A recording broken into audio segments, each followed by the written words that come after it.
Alright, hi everybody. This is a very special build multi-block video. In the case that I will not be doing the building this time, we're going to let XAR do this because he built it, all the components for it, and this is the first one on the server. So this is the multi-block build for the fusion reactor. And this is exactly what you will need for a Mach 1 fusion reactor. You need the controller, which you can see here needs plutonium-241 plate, 4 energy flow circuits, 2 IV field generators, a fusion coil, and another star plate. Now, this show that the recipe for the field generators. Oh, okay. Field generators take, oh my god, 16x osmium wires and a quantum star, which is a nether star bathed in radon at 384 EU a tick. Holy and crap. Then go look at how you get radon. Okay. Probably not easy. Fusion reactor, I'm sure you didn't do that. Or chemical reactor, plutonium-244. So you get radon out of the ingot to dust? Yep. And you get all of the dust back? Yep. It is, I assume we're making argon out of the air around us by exposing it to the radioactive isotope. Ah, okay. Is my assumption. Okay. And that's the only way of making it other than molten gold and mercury in a fusion reactor? Yep. Okay. Alright, so that is your controller for the Mach 1. Now, this is the before circuit change that we are currently on the server here. So if you're in a current update, your circuits will probably be different, but everything else will be the same. Now, you also have a Mach 2 and a Mach 3, which we won't get into the actual building of them, but you just upgrade your fusion controller with the special kind of material you can make with the previous. So europium and americium are the way of upgrading those, and then you have your fusion casings, which is an upgrade to the LUV machine casings, which you'll see we'll be using here in a second. Your fusion coils, and then your fusion casings Mach 2 is just americium around the fusion casing itself. So you're going to need 2 ZPM input hatches, 16 ZPM energy hatches, 108 LUV machine casings, 32 superconductor coil blocks, and these are not cheap either. These take 2x superconductor wire for 1 block times 8 for 1 block, and that is tiny tungsten steel fluid pipes, 1x LUV wire, which can be niobium titanium, vanadium gallium, yttrium barium cuprate wire, or HSSG, and then you need an inert gas, so either nitrogen cells or helium cells are needed for that. And then 2 LV pumps. You get 3 wires for each recipe. So there is a lot of material sitting in those 108 blocks right there, or those 32 blocks right there. You have an output hatch, which is ZPM in this case, and then the computer itself. And now I will let XAR take over, and he will walk you through the actual build. Yeah, so the hatches for the Mark 1 can be ZPM or UV or LUV. And then the Mark II only works with ZPM and UV, and the Mark III needs only UV hatches. So you have a little bit of flexibility there. I went straight to ZPM so I didn't have to upgrade them later, and the chrome plates were easier for me to come by to build them, since I over-processed chrome for the LUV cases. So we have down on the ground the outline of how this is going to go. So we have these marks of 3, 2, 1, 2, 3. That'll give us a ring, and we're going to place them around. All of the rings are going to basically consist of this pattern here, where we have our casing surrounding a coil. For the higher marks, we'll have the upgraded coil and the upgraded casings, but they're all built identically from that. And then there's some valid places to put patches, which we'll see once we open the computer, and place that down. And then there's some valid where you can put a computer. The computer can be placed on this effective block on any of the areas. So here, here, here, and the one that we have assembled already. So we're just going to throw these down.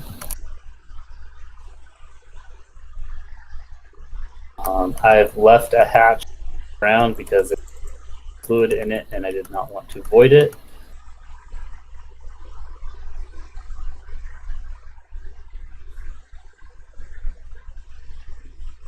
Okay, so that's your bottom ring there. And now all the coils will go on top of that. And then he will finish surrounding that with LVs right around to make one huge ring. We will actually be showing having another video showing running this, running 2 different recipes through this that'll come out after this. So probably tomorrow you will have that video. So look for that if you actually want to see this bad boy powering up and running to make the europium and making power with the plasma generator over there.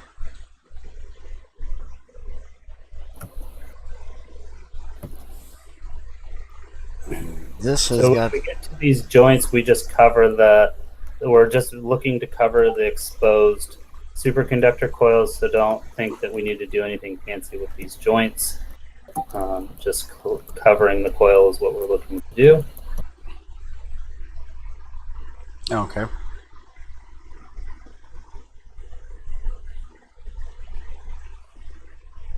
That's also an easy way to know if you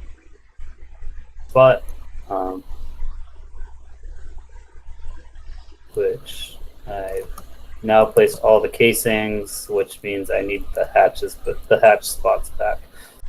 So when we were looking at that diagram, there was that single one, so we can see that here, and on the other parts. These are the hatches off to the side of that. So this hatch here, and the 2 on the other side are the valid places that we can put the energy hatches. Okay. So I need to start putting those down or I won't have blocks. And now you want all your energy hatches facing upward, correct? Yes. Well, in my case, this build, yes. Okay. You can do otherwise. So like with all energy hatches, they accept 1 amp, even though they won't explode if you give them more. And they then the other thing is they don't actually accept, unlike your regular energy hatches, they do not accept the tier voltage that they're at. They accept a specific voltage based off of the fusion controller. So for the Mark I, down in the tooltip, you're going to see 2048. which is IV or EV, and the Mark II will accept 4096, which is half of our IV tier, and the Mark III accepts 8K.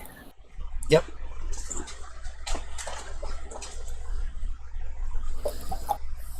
Ones do we remove? It's always fun. I would recommend either a lot of scaffolding or the boots that we have, which allows us to jump over stuff, because it is annoying to try and get over the structure. Oh yeah. You can definitely say these hover boots help a lot getting around this thing. Or just stay on the top of it and be careful to actually stay on top of it. This one back. And then that one. And that one. So that's an output hatch. And this is computer. And that is. Okay, so you'll see it says incomplete structure. And as he gets these last couple in, there we go. The incomplete structure now is now left. We see all of the CPM energy hatches have all switched over. Yep. So as you probably are, if you're building this guy, you're probably on IV power anyway. So I actually have these insane buffers up here with a Laptron in each, and then this is 4 amp platinum cable running around. So we have 8K on top of each of these, but I can put that on there, but then we will each of these lines directly onto one of these hatches, but then they will only consume 4,000 anyway, and I'm not even sure what the code will do with the leftover energy. So either way, anyway, you're going to end up connecting a power cable to all to at least 12 of these hatches, if not 13, in order to run this for the European recipe, which is 24,000 EU a tick, and some whatever the binary math leftovers is for the power of 2 number that is. So I'm gonna stick these IV transformers here. Maybe we can throw some on here, and even though it's only going to cable just to be safe.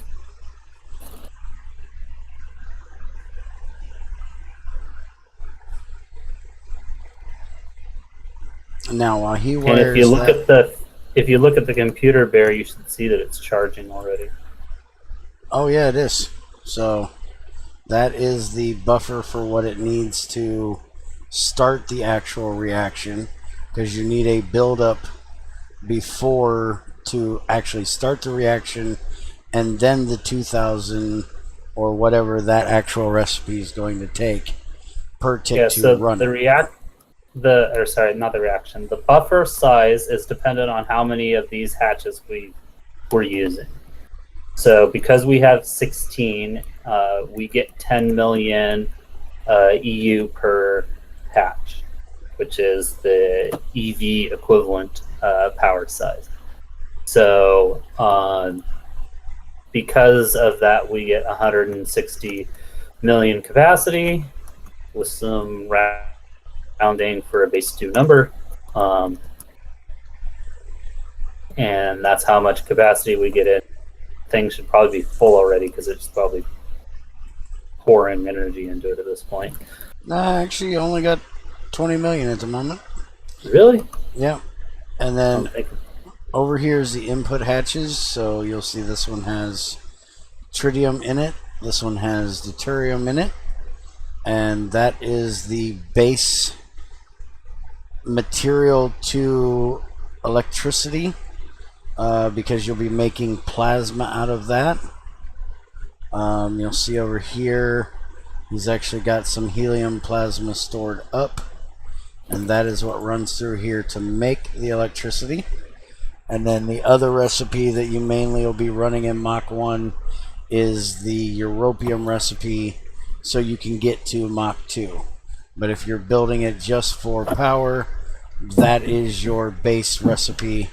And in the video that I was talking about earlier, we'll be showing how all of this stuff actually is used with this fusion reactor to make the power. Yeah. So the other valid spots that we have, so like we have these two spots here that have these input hatches. These are valid spots on any area, any similar area. So any of those 3x areas, that equivalent spot on the ring. So both the top and bottom. So these top hatches, these top blocks are also valid hatches for the input. And then for the output, this block and this block on, again, any segment of the ring. So there's 4 segments of this 3 wide. And the other side of this are valid spots for us to have output hatches. Now, I don't have the output hatch over here because I didn't want to back it up with machinery, but we do have the output hatch stuffed over here. Yeah, right there's the output. And like any output hatch, it will or fluid hatch, it will automatically output fluid to the side that it's pointed to. In this case, that's not necessary because this tank has a pump on it to suck it in anyway. But we can leave it pointed that way. And this guy is got enough energy that we can actually turn it on. Okay. So, would you like me to do the honors? Sure, go ahead and light that. All right. So Spend 40 million EU. All right, so we see all the hatches are now glowing, and we won't really see the input hatch fluctuate, but we can watch the output hatch. We can see the fluid starting to come in on that side, and then we can see their fluids be consumed on the other side. I will note, we noted in another video also, that if for some reason you left this in the on state and you have an array like this that doesn't produce enough fuel to run continuously till the end of time, when you run out of fuel, it will turn off. And when you have enough fuel to start again, like any other multi-block, it'll start again. But you're going to eat that startup cost. So you need to either be cautious to not let that occur, or you want to create some on-off switch to make sure that it stays off until you have a adequate amount of fuel. And you can repurpose Bear's build that he has for the high-low value. You can slap a fluid detector on one of these and set it the same as you would the energy detector and build that as an on switch. Okay, good note. All right, so that's your multi-block build for the fusion reactor, Mach 1 in this case. We probably will not do an actual build for the upgrading, but we will do a video showing what we are doing, what we're running, or what he is doing. This is a single person project. He's just allowed us to come in and view what he's done. But we will do a video to show when he upgrades to the Mach 2 and the Mach 3 what all it takes to do that and what recipes can be done in it. Hope you enjoyed. If you have any questions, feel free to leave a question in the comments or stop by the Greg Tech Help Discord and we will try to answer anything we can to the best of our ability. Have a good day.